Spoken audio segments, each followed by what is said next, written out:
গাজায় স্থায়ী নিয়ন্ত্রণ প্রতিষ্ঠা এবং অধিকৃত পশ্চিম তীরে ইহুদি সংখ্যাগরিষ্ঠতা নিশ্চিতের চেষ্টা চালাচ্ছে ইসরায়েল। জাতিসংঘের তদন্ত কমিশনের প্রতিবেদনে এই তথ্য উঠে এসেছে। এতে বলা হয়, এ বছরের জুলাইয়ের মধ্যে উপত্যকার ৭৫% নিয়ন্ত্রণ নিয়েছে তেল আভিভ। এদিকে গাজায় যুদ্ধবিরতির চুক্তি বাস্তবায়নে ইসরায়েলি প্রধানমন্ত্রী বাধা দিচ্ছেন বলে অভিযোগ করেছে হামাস। গাজায় একদিনে আরও ৩৬ ফিলিস্তিনি নিহত হয়েছে। ফিলিস্তিনের গাজা উপত্যকায় ইসরায়েলের চলমান আগ্রাসন নিয়ে প্রতিবেদন প্রকাশ করেছে জাতিসংঘের তদন্ত কমিশন। প্রতিবেদনে বলা হয়, গাজায় স্থায়ী নিয়ন্ত্রণ প্রতিষ্ঠা এবং অধিকৃত পশ্চিম তীরে ইহুদি সংখ্যাগরিষ্ঠতা নিশ্চিতের চেষ্টা চালাচ্ছে তেল আভিভ। এছাড়া প্রতিবেদনে গাজার করিডোর এবং বাফার জোনে আইডিএফের ব্যাপক পদ্ধতিগত বেসামরিক অবকাঠামো ধ্বংসের বিবরণ দেওয়া হয়েছে, যার মাধ্যমে এবছরের জুলাইয়ের মধ্যে গাজার ৭৫% নিয়ন্ত্রণ নিয়েছে ইসরায়েল।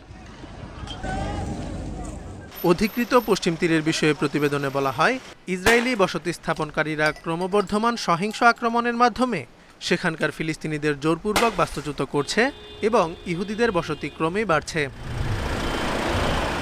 জেনেভায় ইসরায়েলি মিশন জাতিসংঘের প্রতিবেদনের তথ্য প্রত্যাখ্যান করেছে, বরং ইসরায়েলের প্রতি হামাসের গণহত্যার উদ্দেশ্য রয়েছে বলে দাবি করেছে ইসরায়েলি মিশন।